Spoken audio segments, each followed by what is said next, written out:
right, let's hit the field. All right. Just wanted to talk, that's all. Today is Sunday, August 4th, and the Yankees were finishing off a 3-game set with the Toronto Blue Jays. Gerrit Cole back on the mound after missing his last start, but could the offense stay hot? My recap, your reactions, coming up next. This is NYY Recaps. New York City. Just when they thought I was out, they pull me back, kid. All right. Welcome back, everybody. Walk-off win here in game 113. You take out the rain delay, and that was a pretty exciting game. Extra innings. DJ LeMahieu with the big hit to end it. A lot of missed opportunities for the Yankees early in this game. It's good to win, but we can't overlook the fact that they left a small village on the bases in the first part of this game. They had to manufacture some runs to get on the board after getting shut out for the first 5 innings. We got to see both Jazz Chisholm and Anthony Volpe on the bases at the same time during a running situation. So that was fun, and it led to 2 runs, as you would expect. Solid day for Gerrit Cole. Not an outstanding day, but a solid day. We'll talk more about that in a second. Luke Weaver was great out of the bullpen. Huge opposite field home run for Juan Soto. Maybe he will finish second in the MVP voting. Judge got intentionally walked all day long. Aaron Boone got ejected. James Rowson got ejected. We had a big double from Soto, and then we had the unbelievable outing from Mark Leiter there in the 9th and 10th. Great job by him. And the Yankees win another series. It was a tough series. The Jays definitely came to play. Schneider didn't let Judge beat them. That's, honestly, the smart way to do it. Why pitch to him at all? And the Yankees still managed to make them pay. So, good win for the Yanks. Let's talk about Gerrit Cole, because in case you missed it, he was scratched from his last start. He was supposed to start against the Phillies, and he was scratched with quote-unquote general body fatigue. And so this was his first appearance in 10 games, and you'd expect that, or 10 days, I'm sorry. You'd expect that, a power pitcher who hasn't pitched in that long would have a little bit of command issues, no walks. He might struggle early. That was the case. He struggled with the breaking ball early in the game. Now, the fastball velocity was there. He's had some issues on the cutter. Today, he tried to go more sliders, more curveballs, but early on, he wasn't getting a ton of break. He had to rely more on the fastball. He settled into a groove in about, I'd say, the 3rd inning and finished strong. Kept the baseball in the ballpark today, and he pitched into the 6th inning. 5 2/3, 91 pitches, 60 strikes. Only 6 swings and misses, which is somewhat concerning, but arm seems healthy. He topped out at 98.7 miles an hour, so the heat is there. And like I said, good command, no walks, and he lowers his ERA back down to 5.09, which I know is much higher than we're used to from Gerrit Cole, but I think he's going to continue to round into form. Like I said, not a dominant outing, but coming back from 10 games off or 10 days off, obviously sharp enough to keep the Yankees in the game. Let's talk about Oswald Peraza, because in case you haven't noticed, he has begun to heat up at AAA. He got injured in spring training. He got off to kind of a very slow start, but he hit .279 in July with an .820 OPS. He homered yesterday. He homered 2 more times today. We know he can play great defense, terrific arm, yada, yada, yada. But there's no doubt in my mind that the Yankees have completely mishandled this kid. He made some changes to his swing. You can tell the front foot's a little bit different. And it took him a while to get comfortable with it, but he seems to be hitting again. So the Yankees should definitely keep him on the radar for September. My hope was that they would move him at the deadline, get something of value back for him, because he's kind of blocked right now. And you've also got some other infielders that are going to be vying for positions in Yorbit Vivas and now Jazz Chisholm. So, this kid was their number 1 prospect a couple of years ago. I was hoping they would get something in value for him. But maybe you can call him up in September and have him be a late inning defensive replacement for, Gleyber Torres, who's struggled over there all year long. Let's be honest. Tight situation coming down the stretch, against the Orioles. Who are you going to want getting that tough play? Turning that double play in the 9th inning with the game tied. Gleyber or Oswald Peraza. So just keep that in mind. You could see him at some point soon. But this year's mostly been a lost season, so I'm glad to see that he's hitting again. But at the very least, I'm looking forward to getting his glove back. Also, I'm not much of a conspiracy theorist, but I read an article yesterday from Chris Kirschner in The Athletic that I want to talk about for a second about why the Yankees could be keeping Dominguez in AAA, even if he starts to hit, because this makes sense, and this is a very Yankee thing to do.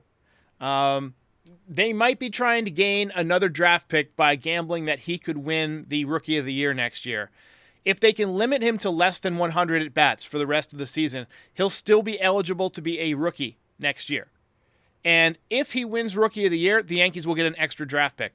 Now, the Yankees are on track this year to possibly get an extra draft pick if Luis Gil wins Rookie of the Year, but I'm not sure how that works out because he was up a couple of years ago.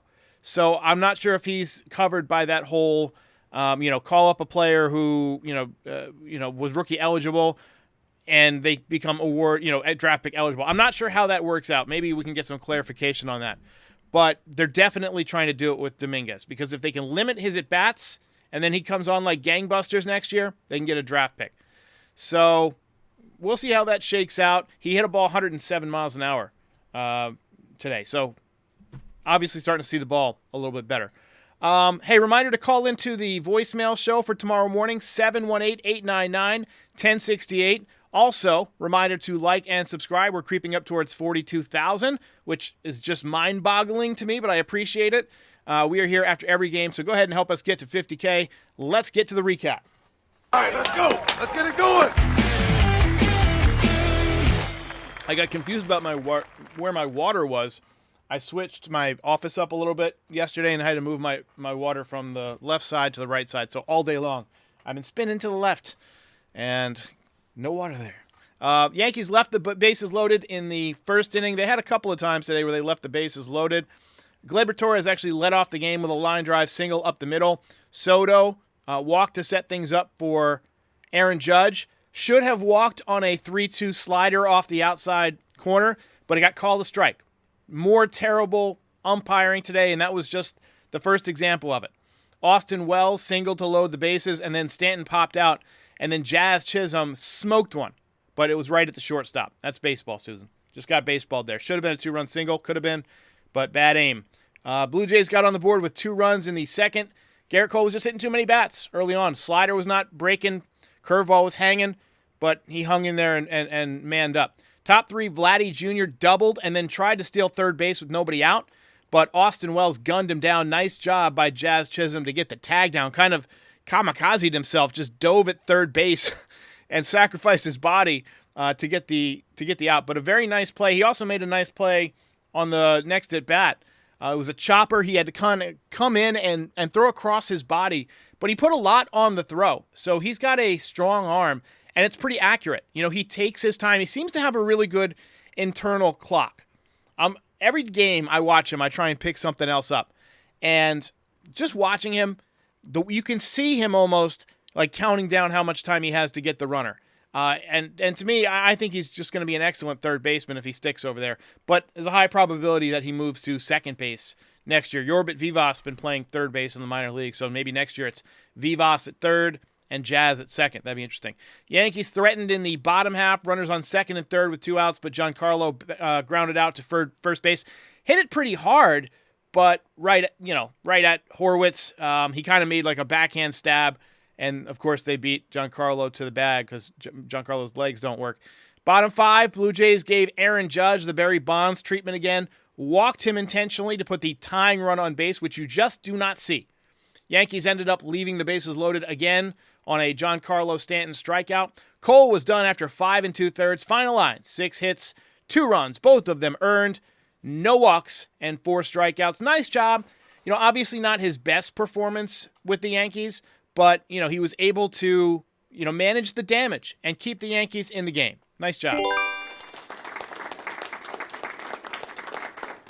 Yankees started off the 6th inning in exciting fashion. You had back-to-back singles from Jazz Chisholm and Anthony Volpe, and you knew down 2 runs, you got the fastest 2 guys on the team on base, and you're thinking, of course, they're going to double steal, and they did, and they were successful, and that allowed Jazz to score on a ground out and Volpe to score on a sac fly to center field, so they get those 2 runs in on 2 outs. That's what speed allows you to do. And that was a really nice job by the Yankees to manufacture a tie there. Nice job by Luke Weaver in the 7th to set things up for Juan Soto in the bottom half. There it goes. That ball is high. It is far. It is gone. Home run for Juan Soto. Number 28, his opposite field power is absolutely astonishing to me. I've never seen anything like it from a left-handed hitter. The way he goes oppo at Yankee Stadium, I mean, do you realize how far that is? That's 400 feet oppo for a lefty. That is not easy. And this guy does it all the time. Unbelievable. Yesterday when I was riffing on the MVP candidates, I was really focusing on threats from outside the Yankees organization. That's why I looked at Henderson, and that's why I looked at Bobby Witt Jr. But Juan Soto obviously is, going to be flirting with the top 3 also. He's got a 6.7 WAR this season. Best of his career was in 2021 when it was at 7.1. He's going to blow by that if he stays healthy. He did have the hand injury today. We'll talk about that in a minute. But, if he stays healthy, he's probably going to put up an 8.5 to 9 WAR. And Judge will probably be closer to 10, maybe 10.5 or 11. I mean, those are some insane numbers from 2 guys. So it'll be interesting to see if they finish 1-2 in the MVP. That would be wild. More umpire shenanigans in the 7th. Boone got ejected for arguing balls and strikes again. And then so did James Rowson, hitting coach. But you know what? They were right. They were absolutely right. These umpires have become too sensitive, man. You're not allowed to question them or they freak out and toss you out of the game. It's BS. It's BS. They got to do better. Jays loaded the bases. Yankees went to Clay Holmes, and he almost served up a grand slam. But Judge ran it down at the wall. Ended up being a sac fly to tie up the game. And then we had an hour and 49-minute rain delay in the 8th inning. And when play resumed, Soto doubled again. But going into second base, it looked like he jammed that right hand. You could see him taking the glove off, and his hand was obviously trembling. I mean, it was clearly in pain. But he stayed in the game. And new guys, Enyel De Los Santos and Mark Leiter combined to throw a scoreless 9th. Leiter had an unbelievable appearance in the 10th. And then DJ LeMahieu with the base hit up the middle to walk it off. Yankees win. A walk-off. The Yankees win. Yankees win. Yankees win.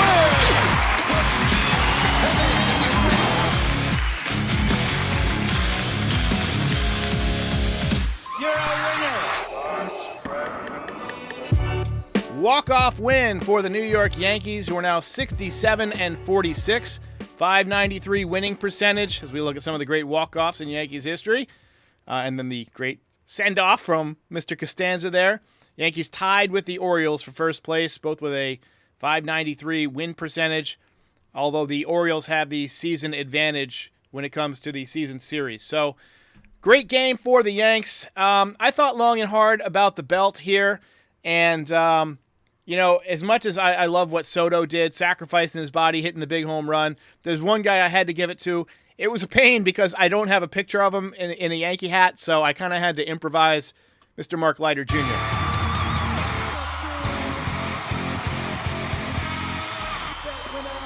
I'm sure there's going to be some discussion about that.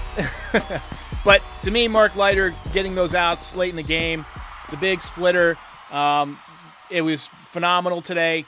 Obviously when you pitch in extra innings, you got that runner on second base, so it's good to avoid contact whenever you can, and he was getting the swings and misses today. 3 strikeouts in an inning and a third.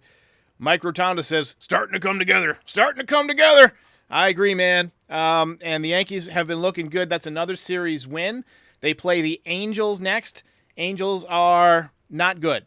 The Angels this season are 49-63. Now, that's no guarantee that the Yankees are going to win because they've lost to some bad teams before, but I like our chances. And we got Luis Gil going Tuesday, when play resumes, and he has 3.20 ERA. He is tracking towards Rookie of the Year. I got to get an answer to that question on whether or not, he would be eligible. I mean, he is eligible to win Rookie of the Year, but whether or not the Yankees would get that draft pick, because he was actually called up a few years ago. And then we had the collective bargaining agreement after that. And I think it was like one of those things where, you have to have been called up after that bargaining agreement to be eligible for that. I'm not 100% certain on that, so don't quote me, but I want to find out for sure. James G says, DJ, remembering how to play baseball feels good, man. Feels good. I agree. Feels good, man. There's a great documentary that I watched recently. It's called Feels Good, Man. And whenever I see those three words together, it reminds me of this documentary. It's about this guy. He created a cartoon frog, and it became like a symbol for like Nazis or whatever. But he meant it to be like a fun, playful thing, and it kind of got hijacked by some wackos. And it was about his fight to win the rights back to his frog or whatever. But anyway, it was called Feels Good, Man. It's definitely a good documentary. Anyway, Word Lifer says Heel is eligible. So I hope so. I hope you're right. Because I feel like he's going to win it. I feel like he's the best rookie right now. There's obviously some other contenders. Orioles got some guys. Jackson Holliday probably not going to win it, but he got called up for the second time this year. He struggled badly the first time. He went back down to AAA, straightened out his swing a little bit, and since they've called him up, he's hitting like 360. He's got a couple of home runs. So word around the campfire was he was on the table to be traded at the deadline. I think he even got pulled out of the game, out of the lineup before the deadline as they worked on a deal. But they were talking for like Crochet and Tariq Skubal, but didn't materialize. But we're going to have to deal with Jackson Holliday and that short porch at Yankee Stadium as a visitor for quite some time, I am sure. 1,000 in the chat. Let's go. Be sure to like and subscribe. Let's get a few more of your comments. What do you say? All right. So Tony Paletta says Leiter's a playoff pitcher. Gutsy dude. I like the way he carries himself on the mound. I really do. I think that was a great pickup by Cashman. And the Yankees know what to do with relievers. You know, they tend to find these guys and transform them and make them better. So Jack Amir says Mark Leiter for vice president. Not Mark Leiter for president. Mark Leiter for vice president, where you have functionally no role whatsoever. Nate says Judge going to get intentionally walked every game. He's definitely not seeing any pitches against the Blue Jays, that's for sure. I feel like the fans kind of got robbed a little bit, right? I mean, how many people paid to bring their kid to the game, and their kid is psyched to see Aaron Judge. He's been on a heater lately. I was a huge Don Mattingly fan growing up, and if he just got sent to first base, 3 times automatically, I would have been pissed. I would have felt like I was disappointed. So I've never liked that strategy of just intentionally walking. I mean, it makes sense from a baseball standpoint. In a game you have to win. I get it, right? On the road, for sure. Like you're in, let's say this game was in Toronto. I get it. Yeah, walk him. But in front of the home crowd, it's kind of not competitive. It's kind of just, it's scaredy cat. It's you can have that. I just think it's weak. I think it's weak. You got to go after him a little bit. But Ricky Thames says heel not because he's got to be hang on, let me just try and rephrase this. He's saying heel's not eligible because he's got to be a top 100 prospect.